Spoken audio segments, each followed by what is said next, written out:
Love Ki Ghanti 1. You Can't Decide When It Rings. Written by Mr. Deepak Satya. Chapter 70. Hope for the Best.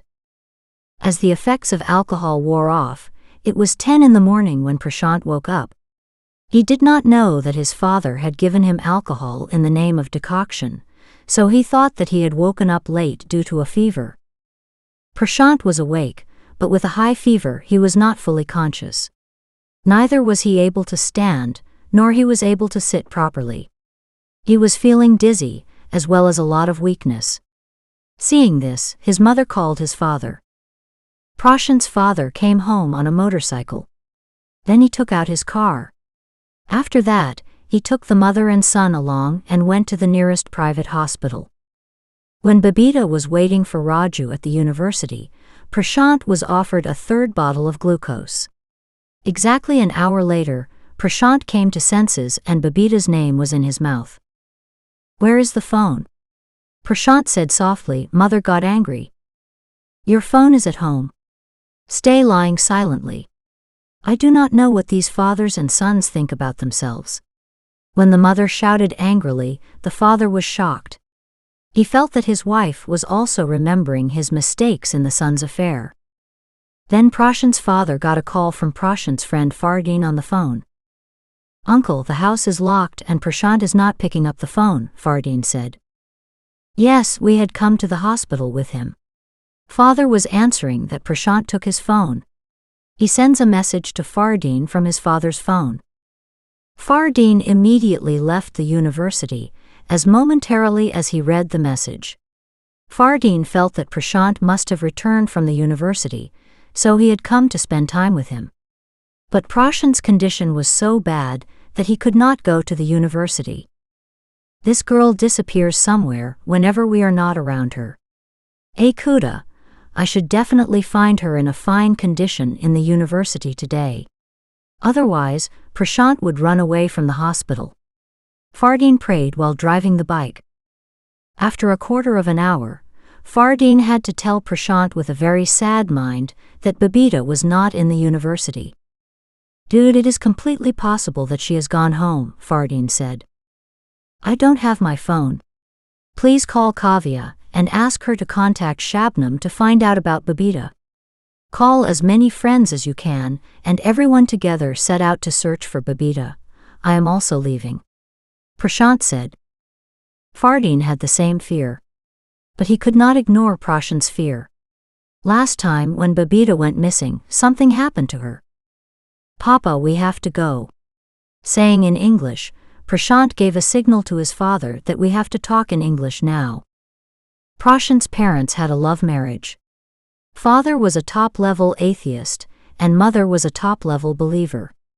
Only in the name of religion, both of them used to get upset. When the father saw that the scourge of religion had started falling on his son, he taught the son English.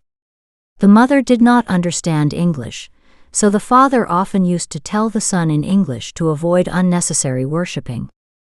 Since then, whenever the father and son had to openly talk to each other, they used to talk in English. With time, the mother came to know about the plan of father and son, hence she started memorizing some English words and finding out the meaning of those words as per her wish. Many times her guess was right, sometimes it was so bad that the father and son would laugh a lot. "Don't make an owl fool by laughing, I know that this is the matter." Mother often used to say this. Gradually, the father adopted a new habit. Whenever the father wanted some scolding from his wife, he would deliberately talk to Prashant in English and say something ordinary stuff. When the mother started guessing, the father would laugh. Seeing the husband laughing, the mother started scolding him in anger. "Hey man, learn English, don't lick my mind in an unnecessary. I have 10 more things to do. I cannot tell you whole the day, what did say and what not." Father would speak with fake anger. Hearing the taunt of her husband, the mother very often felt that she should learn English. Every time she would go to the Guruji of Uttar Pradesh to seek his permission. Guruji would again ask all the devotees to stay away from English and Urdu language every time. So neither the mother learned English nor the father and the son stopped talking in English. As momentarily as Prashant spoke in English in the hospital, the father understood that his troubled son had to talk about an important thing, as well as the mother understood that his son speaking over the phone was planning to move from the hospital. Before the father spoke anything, the mother spoke. "You will not go anywhere without being cured from here. If you go, tell your English father that dropped me at my mother's house. Now I can't tolerate both of you anymore," mother announced. Hearing this, both father and son got into tension. Both spoke in English for some time, which was the essence that both of them asked each other who would cook. Both of them discussed intense discussions on options like hotels, dhabas, and gurudwaras, but when it was understood that there would be no tasty food without the mother, both of them gave up. 10 minutes later, the father was driving the car and the mother was sitting next to him. The mother was angry as well as tearful. Prashant was sitting in the back seat with the last bottle of glucose. Mother was sure that the father and the son had no need, so they were going to the station to drop her off. She was not worried that she did not do packing. She was worried that the last time when she left her mother's house she fought with her sister-in-law. Sister-in-law will take all revenge. The same thing was roaming in the mother's mind. After 20 minutes, when the father's phone rang, he himself gave the phone to Prashant. "Prakash, Sheetal and Kulavinder are free. Prakash will come out in 10 minutes. Sheetal and Kulavinder have left," Fardeen said. "What did Kavya say?" Prashant asked. His cousin went to her house with an excuse. "She doesn't think Babita is at home," Fardeen said in tension. Hearing this, Prashant's tension increased, as he also hoped that Babita would have reached home. "We have also left, please you. We will find her in perfectly fine condition. Who knows, both of them are sitting together. Safe and having fun, I mean, hope for the best, buddy." Fardeen spoke without listening to Prashant. "Brother, I am hoping so," Prashant replied. "Now you are going to drop me off, then why you are still speaking in English?" the mother said angrily. "Was this Aunt's voice?" Fardeen asked. "Yes," Prashant replied. "Hey, you have come out to find your sister-in-law with them. Do you even think what will happen when they come to know about their daughter-in-law of a different caste? My son, I am sure you will be admitted to the hospital again," Fardeen, who came in more tension, said. "Hope for the best, bro, hope for the best," Prashant said, disconnected the phone. "There is no value of mine in this house.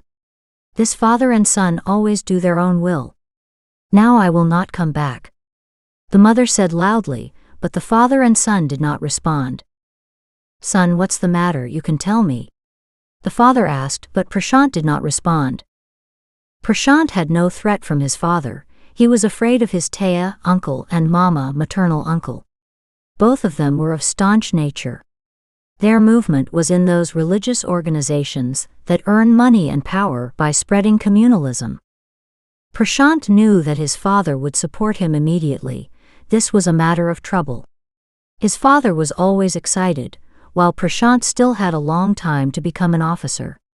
The opening of the matter before time meant to invite unnecessary people to spoil their work. So Prashant was silent for so many years. "I wish I don't even have to tell anything to my father even today," Prashant was praying in the mind. Half an hour later, Fardeen stopped for a while. He bought a bottle of water from a nearby tea stall and started drinking water. The PCR jeep of the police was standing next to him. In that jeep, the wireless system of the police was installed. Fardeen heard there that there was a mess in the park. A girl was involved in that matter. So SP Madam is coming there herself. Fardeen immediately informed Prashant and left for the park himself. On the go, he was wondering why the idea of finding lovers in the park did not come to his mind. Fardeen's mind comes when he himself has gone to the park. So till now, he was also searching for Babita in hotels, restaurants, and deserted areas. In fact, he was mainly searching for a car with black windows that used to chase Babita, which he and his friends had seen many times. But since Paul and Ashish did not do any action openly, they too did not take any action. Fardeen suspected that if there was any mishapping with Babita, then the owners of that car with black windows would definitely be behind it. Fardeen reached the park fast. Outside the park, 2 police vehicles, some bicycles and a lot of expensive bikes were standing, but the very worried Fardeen was looking at the car with black windows.